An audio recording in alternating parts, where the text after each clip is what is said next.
Welcome back to Uncharted, your sidekick for life. In this episode, we sit down with JP Newman, CEO of Thrive FP, commercial real estate investor and host of Investing on Purpose.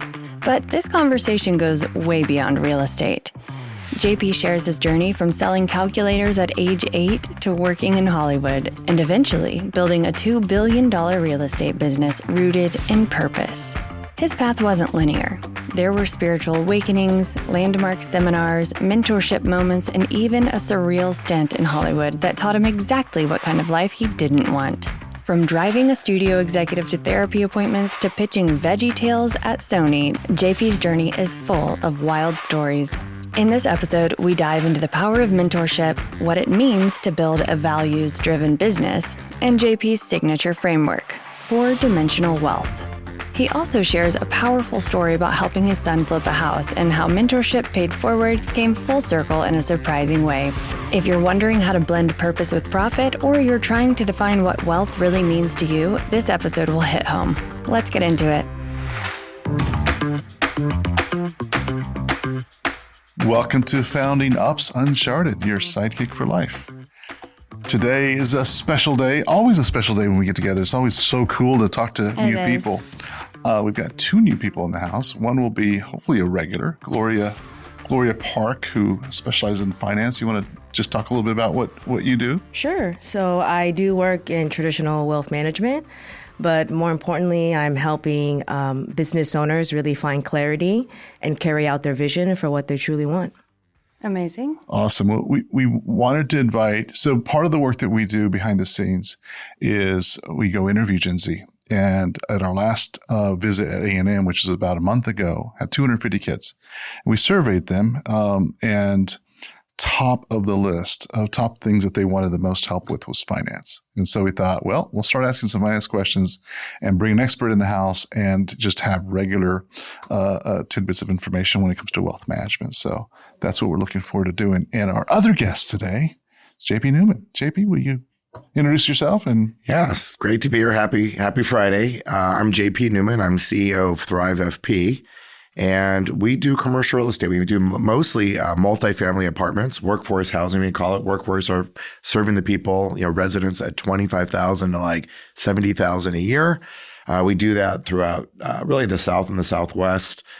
We've done about 20,000 units, or about $2 billion worth of transactions. Mm-hmm. When I moved to Austin 20 years ago, I never dreamed it would come to be this size. But the cool thing through the journey is, how do you make sure you create purpose in business, especially when you're talking about investments? So our company is called Thrive FP, and the FP is for purpose, for profit. And we can go into what that really looks like and what that means. But as the company grew, it was really fun to how do we make sure that all the stakeholders are thriving and not just your stockholders or your investors. And that's been a fun experiment.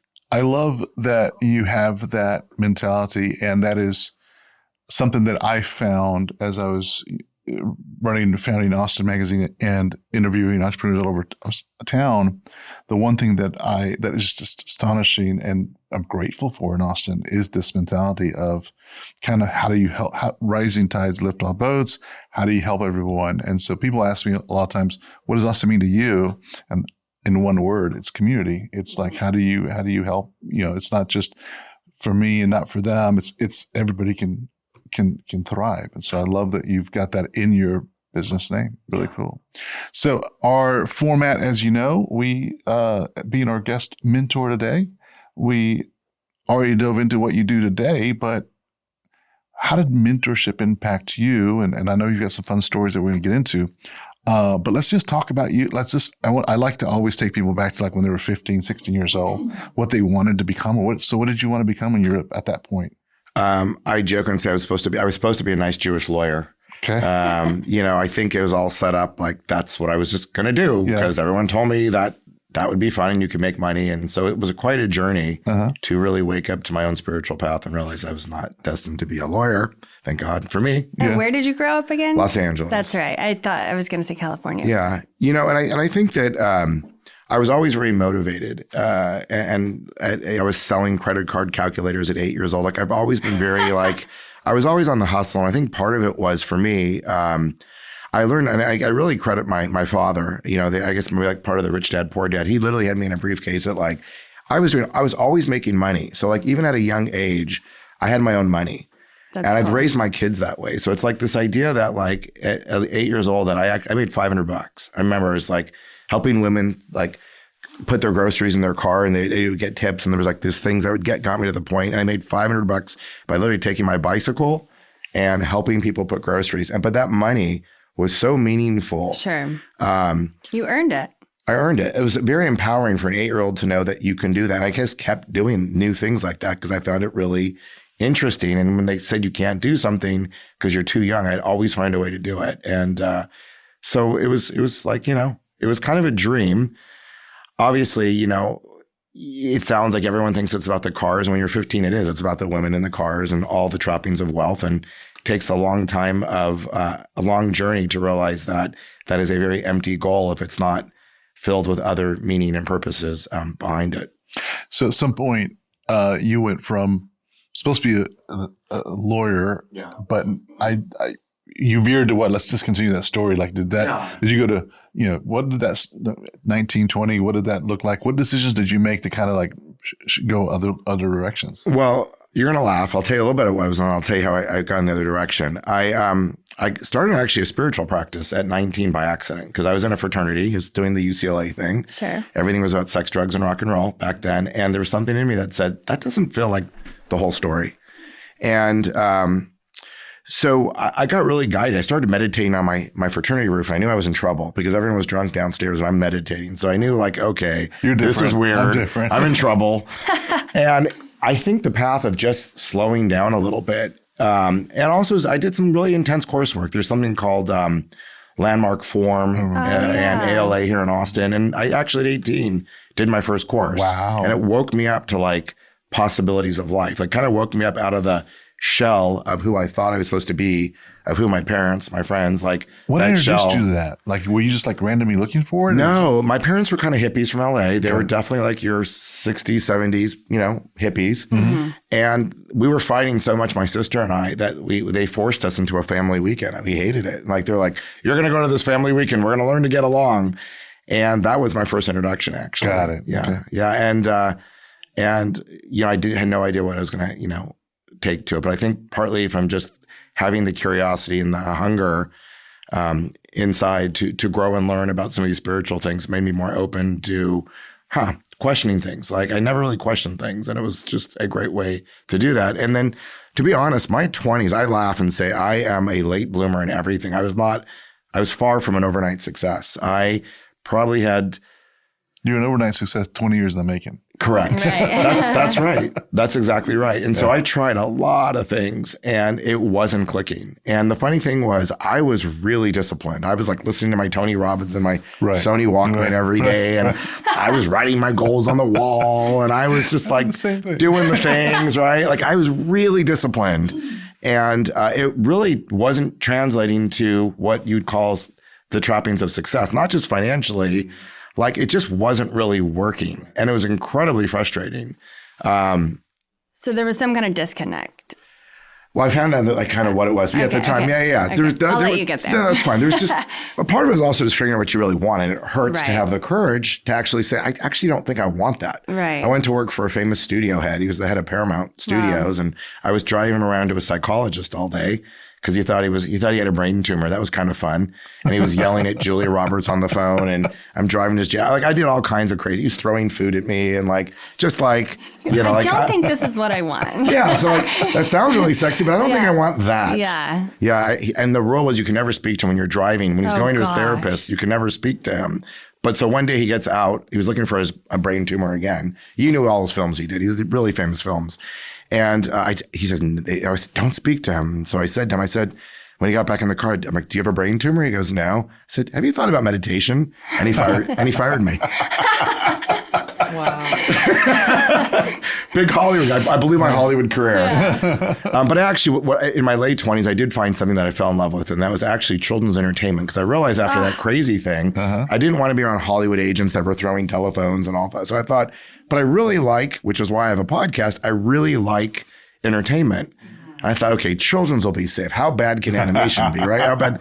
So I got very lucky. I'll kind of keep it to a shorter part of the story, but through a little bit of luck and some work, I managed to, Sony Pictures decided that they wanted to compete with Disney, but they didn't really know how. Sure.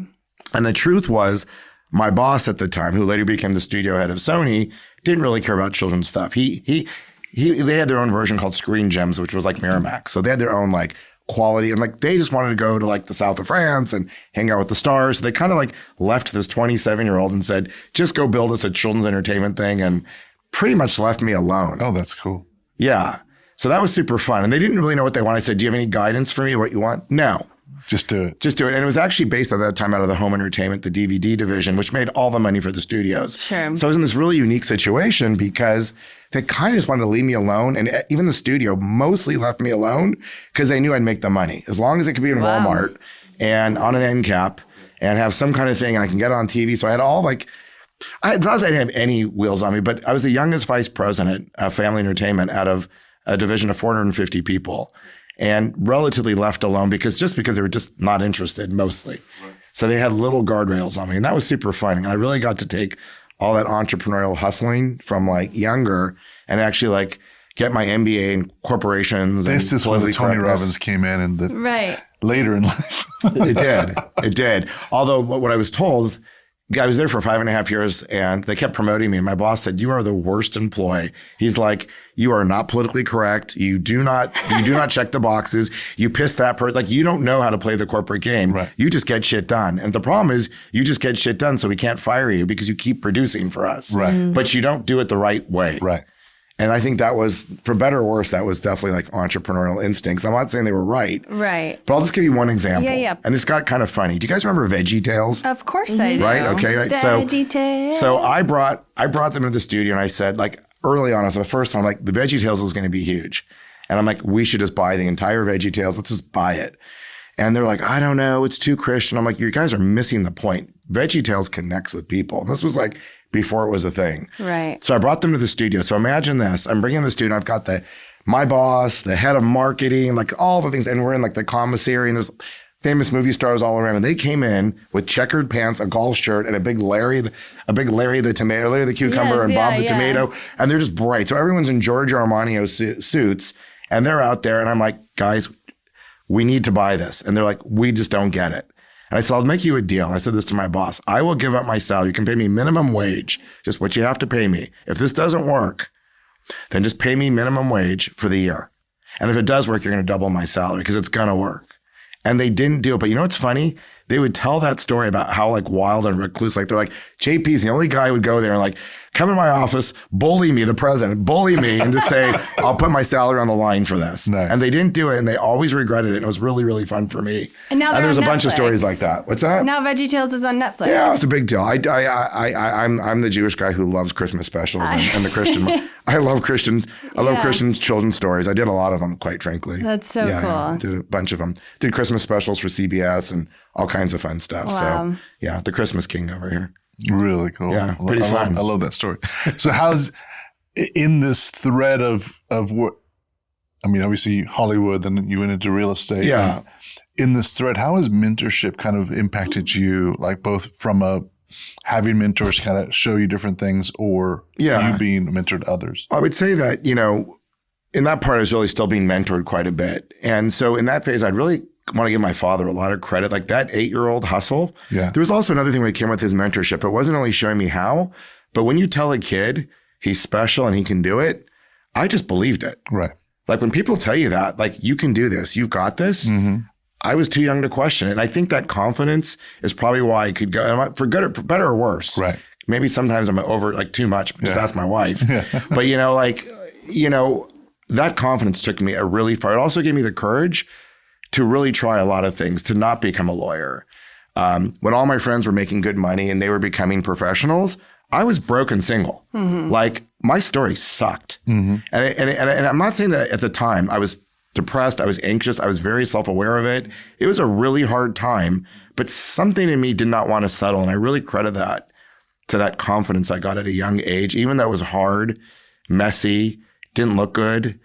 but I kept fighting. And when I'd get punched down, I'd like, let's do the next thing. And I started 5 or 6 entrepreneurs. I had an internet website. I won't go into the details, but like I kept starting things and I'd get shut down. And I listened to my Tony Robbins and didn't get it, but it just didn't work. But there was some kind of resilience that I think that early mentorship really created. And I think that when I'm a mentor now to a lot of people, I really see the importance of not false confidence, but actually like look at a person's strength. Like don't just say attaboy, say attaboy, but say why. And like let them like do it with integrity and authenticity. Otherwise, you don't want someone who's not good at something just to give them a false Don't thing. fluff them, yeah. And then actually, at Sony, I have to say that my boss, he was tough on me.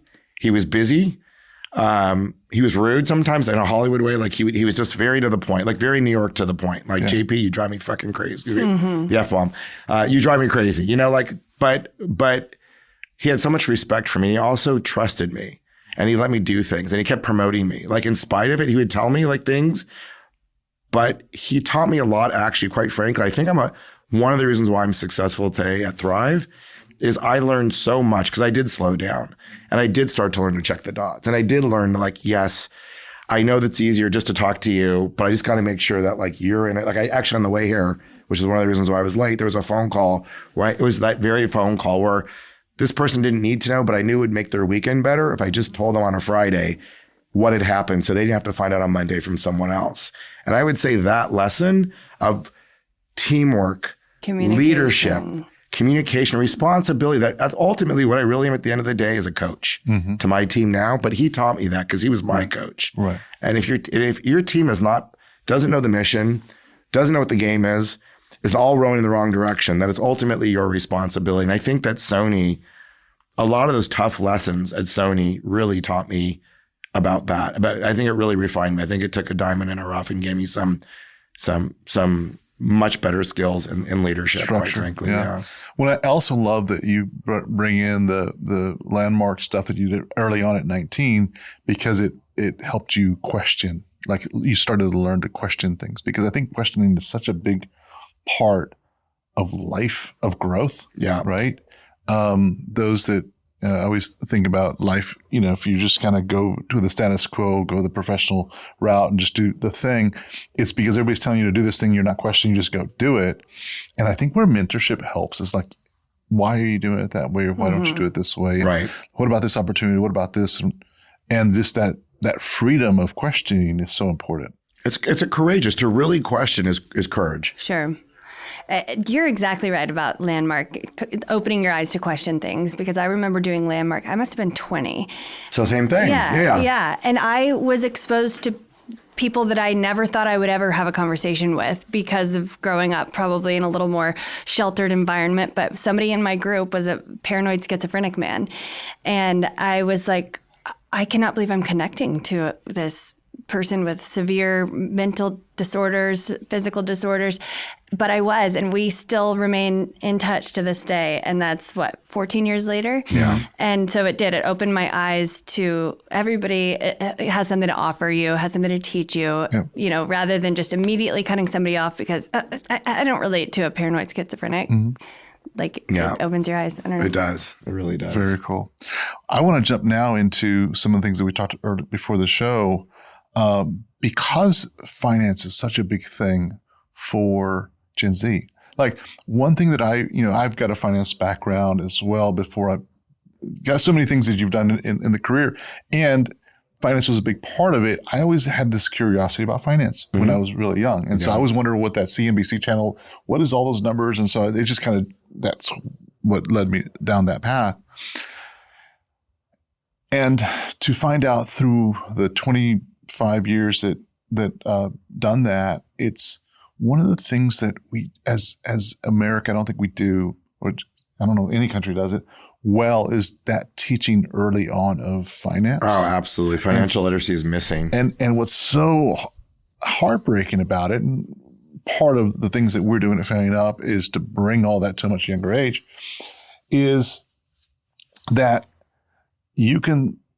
there are options where you can put debt on someone that's 18 without understanding the consequences. And Absolutely. So like college debt, $100,000, $200,000, and all of a sudden now their whole life changes for the next 20 or 30 years.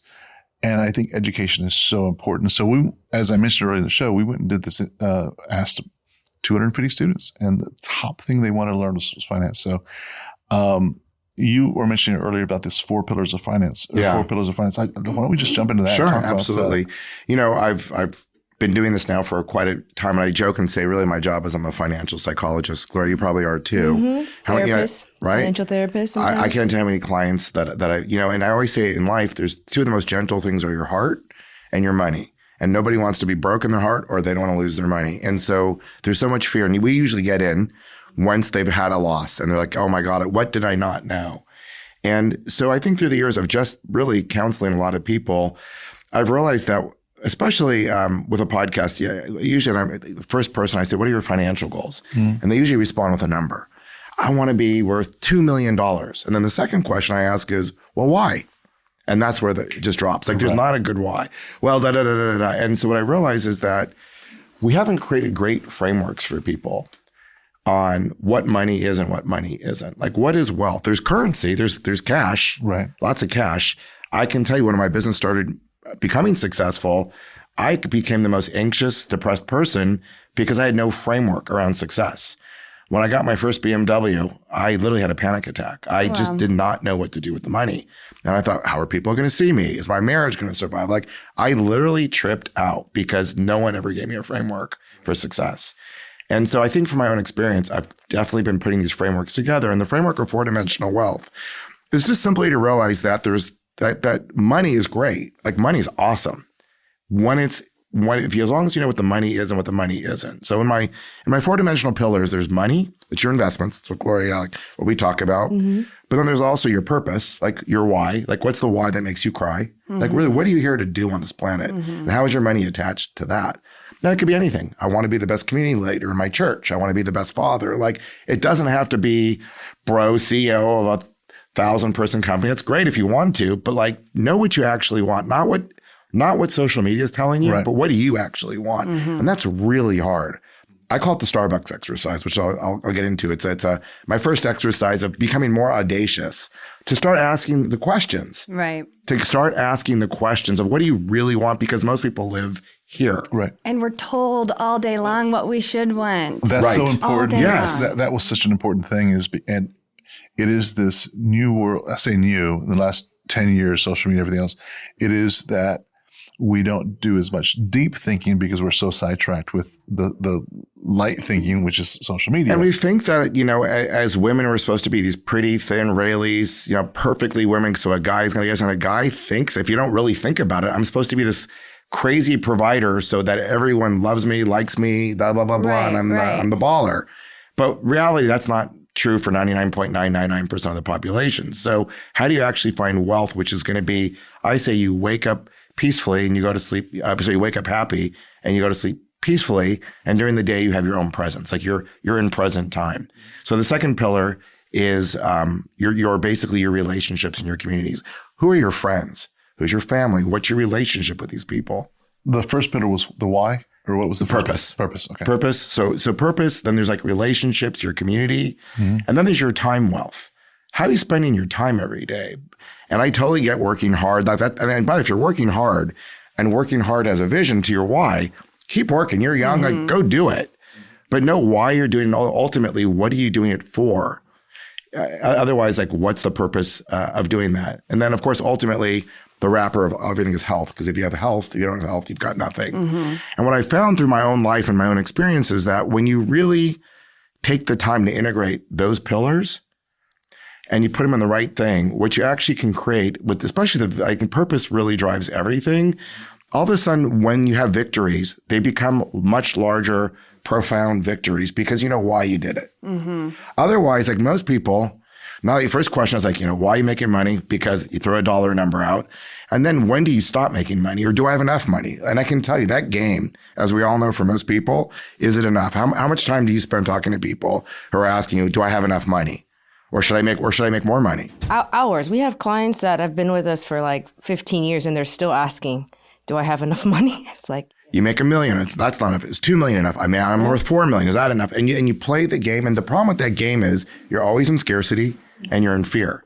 And so what I really want to wake up to your audience is like, money is not going to get you there without these other pillars. Right. It's not. You're never going to feel wealthy, even if you have the money. And again, I thank you. I mean, like, we see it all the time. Really wealthy people who don't feel, really rich people who don't feel wealthy. Right. And they've never asked that question, or they've never gone through these exercises. Yeah. Same thing as kind of brings me to a conversation I was having yesterday with a serial entrepreneur, and it was like their 8th or 9th startup. And you could tell that the reason that they built the startup is they were solving problems as an entrepreneur. Yeah. And it's almost like I have a solution. I'm going to start a business and I'm going to solve it. But then there's no fulfillment.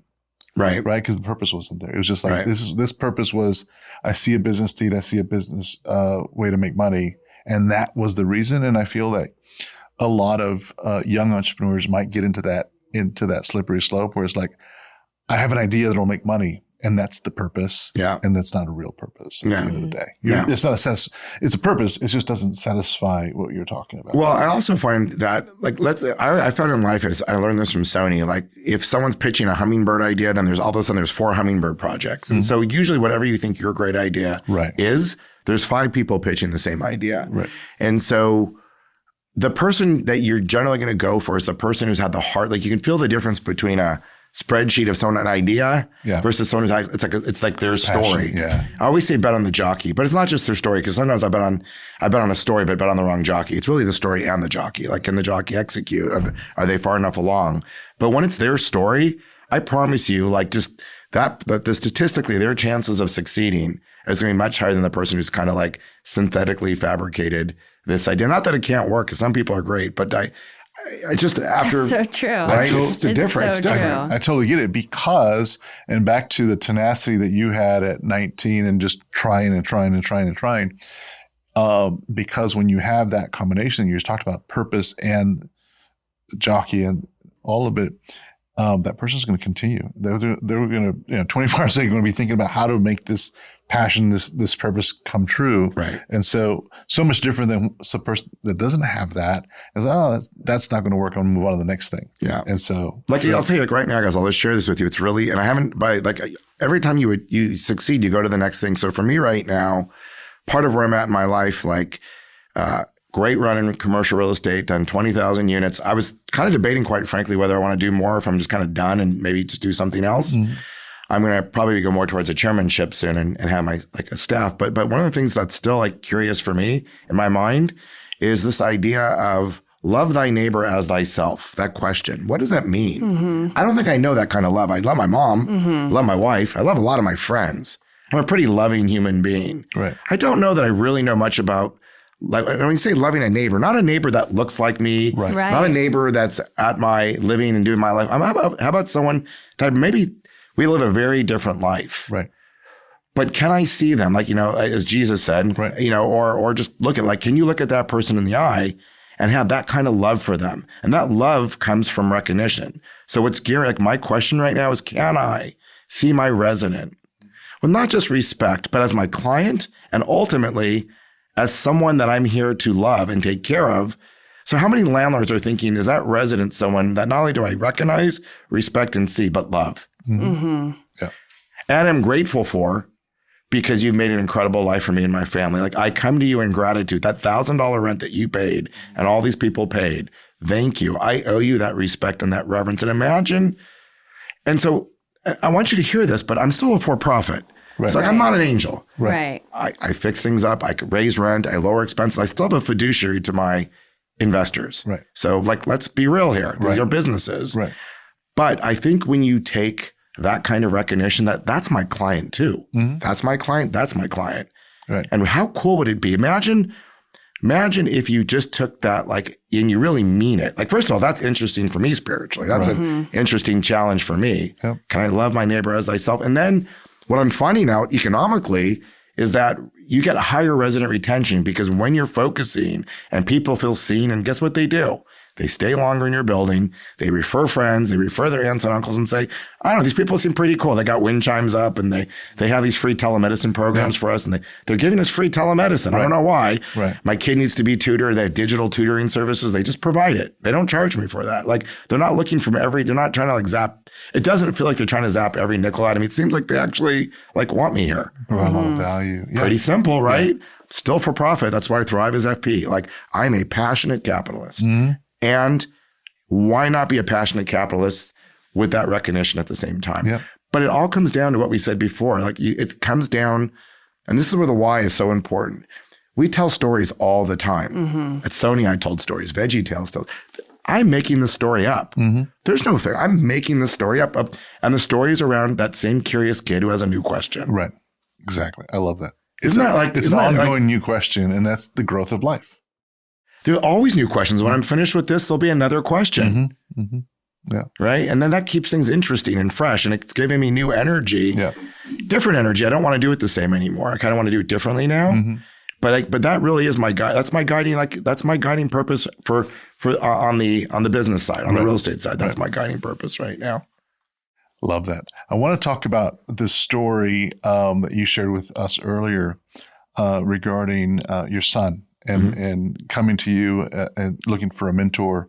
Can you talk about the flipping of the house and how all that went down, and kind of how that 360 came back around? Because this reminds me of what you just said is loving your neighbor and seeing your neighbor, and that always comes back one way or another. And this is what this story to me sounds like. I'm back to and the story is definitely this. And it's funny, like, again, when you start telling stories, the universe, if you pay attention, will actually usually back your story. So in this case, my son was leaving for college. He's a freshman now. And I said, hey, you got into college. You got 6 months left. What do you want to do before you go to college? And he's like, I want to learn how to be a glass blower.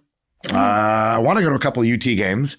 And I want to flip a house. Will you teach me how to flip a house? I like real estate. Will you teach me? I know you flipped a house. Like, let's flip a house. Yeah. Like, cool. Okay. I have no idea because I don't flip houses. Right. You know, I think he thinks That's not your area of real estate. I don't flip houses. I run large apartment projects. Right. And I'm like, okay, son. So I didn't want to disappoint him. And You're like, I'm like, okay, how am I going to go? YouTube, how to flip. Yeah, seriously. Like, how am I going to do this? And it was really funny because 6 weeks earlier, I was at a residential real estate thing for an economic forecast, a local group here called 12 Rivers. They're a local real estate group in town. And as I was walking out the door, this guy caught my eye and we just talked for a minute. And it's funny thing is, I'm so used to being more like the mentor these days. I'm the servant leader to others. He's a younger guy. Right. His name is Zach Cohen. And there was something about him. I asked him a question. I don't know why I did. And the question was personal, so I'm gonna keep it off the camera. But I felt like I was supposed to ask him this question. And it started this thing where he just moved to Austin, and I invited him to my house for a dinner, a Shabbat dinner, a Friday night dinner on the Sabbath. And I think he was like, what is this guy doing? And I do this sometimes. It's an energy thing. So I had no agenda for the guy, just something in me. And then 6 weeks later, my son asked this question. Turns out this guy flips homes. That's his specialty in Austin. So I call him one day, and this was just not that long ago. And I said, hey, my son wants to do this. Would you consider, I know this is a weird thing to ask, would you consider mentoring my son? right. And he says, yeah. And they met, and I immediately knew they were thick as thieves. They were just like, blah, blah, blah, blah, blah. And he comes and he was tough. And it was so, I've been like the happy days. Like, there's going to be no BS here. Like, if you work with me, like, this is going to be a spreadsheet. We're going to be disciplined. We're going to pass on a lot of things. I expect you to work. Like, this is not going to be like La La Land for your dad. This is going to be like, we're either doing this or we're not doing this. Right. And I really appreciated, because I couldn't be that to my son. It just would just You not were have not been good. the slave driver. And he really did it with tough love and care, though. But it was tough love and care. And if you ever listen to my podcast, my son's reflection was, I had no idea. Like, I never knew. In fact, my son said to me, it was the funniest thing. This was like, it took him a long time to find a house. They found a house. Ultimately, they found a house in South Austin. And it was like Amazing Race. He had to get it sold before he left for college. And the house was a mess. The house was great bones, but it needed everything. Mm-hmm. They had a huge budget. They had I think it was like $190,000 fix-up budget. So they had decorators and general contractors, but the mentor provided the shell so he wouldn't get screwed. And now my son's dealing with contractors and decorators, and he can't go over, and they're watching budgets, and he's really stressed out. He goes, Dad, I had no idea about adults. He's like, all my life, I've only had to do one thing, go to school. And now I've got to manage contracts. I've got to budget and go to school. How do you adults do this? And he goes, I thought adults were reliable, but he goes, all these contractors, they're late and they have overages. He goes, you adults are all messed up. You're not reliable. And I said, welcome, son, to business. There you go. Wow. So that was pretty funny. Great. And he did sell the house. And I'll tell you what's interesting. during the course of the last 6 months, you guys probably know in Austin, prices have gone down, not up. Mm-hmm. And he executed perfectly as far as the execution, except both of them, including his mentor, did not expect the overages. There were overages at the end of the day. The buyer at the end, in order to pay the price for the house, wanted some extra things. And they blew through $21,000 of overages, which was just about all of his profit. So that profit on the first one was blown in overages. Right. And he was really upset. And it's been a hard thing. This is closed 4 weeks ago. So this is a pretty, and I looked at him, I said, you know what, that's business all the time. I said, what did you learn from the experience? He goes, Dad, I didn't know how to take ownership for my financials. And I left it even to the mentor. And even he, who's smart, like I should have been more present in the dollars. I kind of didn't I didn't get it. He goes, it's on me and I'll never, I will own in any future endeavors. I will own the responsibility. Finances are so important. Budgets are so important. Isn't that wonderful? And I said, that's the lesson. Yeah. He did make $700, I think. And he said to me, he said, a lifelong experience. And a lifelong experience. And so my knucklehead son, because he's really actually good at saving. He's a really smart kid. He says, what if I just take that 700 and do bottle service for my friends in college? I'm like, that's how you want to spend your $700 on bottle service? Come on. You're like, I made my $500. I think he was so frustrated because he worked so hard. Sure. He's just he had all these plans. Throw it up in the air and go. Yeah. That's funny. I don't know what he did, but that's what he told me. Well, and then that story continues because it came back around. Yeah, so this was the crazy part. So, and by the way, in order for my son not to lose money, that mentor who turned out to be an agent, he bought the house and sold the house for him, reduced his commission significantly. He worked his butt off with my son. He was there at 10 o'clock at night watering. He gave this everything for 6 months. He gave it 100%. And in the end, the mentor wound up not making any money because he didn't want my son to lose money. Oh, wow. Because my son did put a down payment and he would have lost his down payment. Wow. And that was a lot of money to my son, as you can imagine. It was his life savings. Yeah. And so we didn't ask him to. He's just like, we're a team. Immediately he goes, we're a team. This is how we play as a team. That's just how life goes. So can you imagine a mentor he meets this kid, doesn't know the kid, doesn't know me that well, and literally just gives it all to him. Says so much about a person. It's like you gain more giving versus receiving sometimes. So here's the crazy part of the story, though. I'm like, you don't have to do that. He's like, no, I have to. It's just the way it is. But there was nothing offered. But ironically, he was on his next house flip, about 3 weeks later. And he was supposed to sell it to this guy. He was going to make a nice profit. It was a lot on the east side. He had a nice profit. And it had to close Friday, though. Otherwise, the deal was off. And the builder was playing games with him, was monkeying with him on the price. He was trying to he figured this kid's weak. He's still young. He doesn't know I can just tool with him. And that happened to me on my first real estate transaction. Somebody tooled with my first transaction in Austin. This guy was tooling with me and there was a huge profit in it. And I had a mentor at the time who said to me, I said, we're about to lose this. This guy's screwing with me. It's 3 o'clock. And if I don't close by 5, I lose this deal. And he said, well, my mentor's name was Robert. And he said, well, what do you want to do? I said, well, I'd like to close this thing. I think there's $1 million of profit here if I can close it. I got someone else I can sell it to. It's a very parallel story, by the way. It's exactly what happened. Zach said to me, I got another guy who will buy it on Monday. I just got to get through Friday. It's exactly what happened to me. Oh, wow. You know what my mentor did?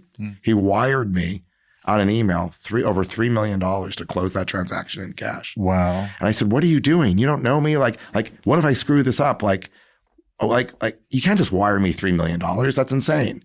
And he goes, JP, I've watched you for 5 years. I've been your mentor. You've got this. You are responsible and you've got this. And I trust you. Do you know what that meant to me? What that meant to me, that a mentor. That responsibility oh my God. Just take you to another level. So the guy came in, by the way. So the guy who was messing with me, again, these are almost parallel stories. That's why I tell you the story. The guy comes in who was messing with me. And I said, don't bother. I've got this closed already with my guy, and I'm going to make $1 million on Monday. And I don't need you anymore. And the guy freaked out. He absolutely lost his marbles that he couldn't mess with me. And then they said, JP, but if you do this, you're the new kid in town from Austin. You came from California, you moved to Austin. Everyone in real estate will know you as the guy not to screw with. Because my mentor, and at the end of the day, I actually softened it up. I actually wound up selling to the guy who was messing with me because I had the power, Right. and I got my price, and I gave half the profit. I didn't make $1 million. I made a lot less. Because I was told, hey, if you come on that strong in Austin, Texas, you might also get a bad reputation. Right. Like don't be that guy. Be merciful, but be strong. Right. So I did something that was reasonable, and I gave half that money to the mentor. Wow. And said thank you. And so here's the parallel to that story. It changed my career. Someone said that not only they said they trust me, they backed me. Right. So Zach was having the same problem, but he had someone else to sell it to on Monday, but he had to get through Friday. And it was a smaller transaction. So I did the same thing for him. And I think he was blown away. I said, if this guy messes, just the money's wired. I got you. I trust you. I know you know what you're doing. This happened to me. Yeah. If you say it's going to close Monday, it's going to close Monday. Right. And it did. It closed Monday with the other person. Wow. And he said, JP, you have no idea. And I said, I do have an idea because I had a mentor. I know the feeling of empowerment when someone's messing with you and you could somebody backs you, how good that is. So here's the fun part of the story. I made a little money off the transaction, but that wasn't why I did it. Right. But he knows I love cars and I've been wanting to geek out with cars. So he delivered to me 2 weeks ago a Mazda Miata 1995 with little racing stripes on it. Yeah. And he's taking me to the track. He bought me a helmet. He's like, I'm going to teach you to be a great racer. And he's taking this car from me as a gift. Because he's like, you have no idea. You changed my career. You've given me this lesson. We're going to go on this old beat up Mazda Miata, and I'm going to teach you to be a great driver. That's my gift back. So it just keeps going and going and going. I'm not asking. We're not trying to be transactional. Right. We're not trying to do anything. We're both just living in I knew what I could do for him to mentor him. He it just keeps going. And we use these skills. Yeah. And he looks up to me still because I'm got 25 years on him in commercial real estate. So he's looking to me for a lot of real estate advice. And why wouldn't I want to give that to him? It's just this, and I get to geek out and drive a car fast. Everybody wins, right? Yeah. Yeah. Yeah. Hope that wasn't too long of a story. I what love a it. great story. It is a Yeah. great story. Yeah. I think that's it for the night. Great. Thanks for being on the show. Absolutely. Thank you for having me. Yeah, Thanks. thank you so Thank much, everybody else for JP. being Can on you tell us the name of your podcast? Wait, is it still Investing on Purpose? It is. Okay. Investing on Purpose. It's on Investing all the... with Purpose. Well, Investing with Purpose is another show. And There's another one. Okay. It's actually a pretty big show. Mine's Investing on Purpose. Got it. And my tagline for my company is Investing with Purpose. So if you look at all the major, Spotify and all, Apple and all that stuff, it's there. And if you ever want to know more about, I'm trying to think here. There's a couple great videos. My current episode for your audience is about the wealth pyramid. Gloria, you would love this episode, in fact, because it's so much about what you do. And I'm not a financial planner. But I feel like it's taking what I've learned from my financial planners and adding some of this 4-dimensional wealth. So this week is with Sam Prentice on the wealth pyramid. And it is a great starter for whether you're at $1 and trying to figure out how to start or a little further along. It's kind of the beginning of a roadmap of where you can start thinking about and actually applying a framework to 4-dimensional wealth. Love that. Yeah. I started looking at that up this morning, your podcast, and there's a few that caught my eye. Yeah. So I'm definitely going to check it out. Cool. Thank you all so much. Thank you, Thanks a lot. JP. Appreciate it. Big thanks to JP Newman for showing us what it means to lead with both heart and strategy. From his childhood entrepreneurism to conscious capitalism, his story is a reminder that success is about more than just the numbers. It's about who you become along the way. If you enjoyed this episode, subscribe, rate, and leave us a review. It helps others find the show. If you want to share your thoughts or be featured as a Gen Z contributor, check out the show notes to learn how to get involved. Until next time, stay curious, stay grounded, and keep exploring the uncharted.